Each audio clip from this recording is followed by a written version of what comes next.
नबीअ जे नाम जी हरजा रची खुशबू वई आहे खयो जंहिं पाक ही नालो सल्लल्लाहु चई आहे नबीअ जे नाम जी हरजा घणी शफ़क़त मुहब्बत सां करे दर गुज़र सब सां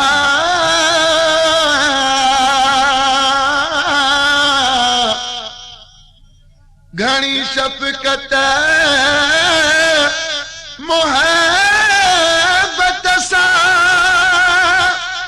करे दर गुज़र सब सां फुटी इस्लाम जी हर जाय रोशनी पई आहे नबीअ जे नाम जी हर जाय मदीने पाक दे हथड़ा उभा जंहिं जा बिठा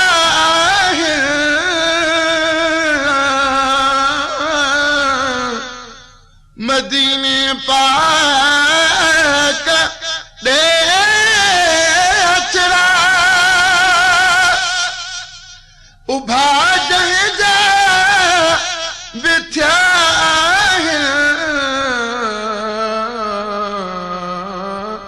कसम मौला जो तंहिंजी आस पूरी थी वई आहे नबीअ जे नाम जी हर जाय नबीअ जो कौल ऐं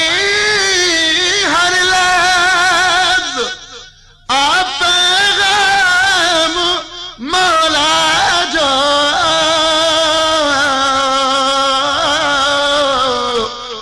नबीअ जो कौल ऐं हर लफ़्ज़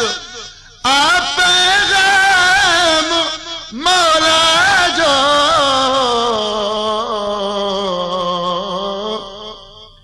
कई क़ुरआन में ताकीद हिया मालिक कई आहे नबीअ जे नाम जी हर जाय क़यामत ॾींहुं महशर में अड़नि जो आसरो आहे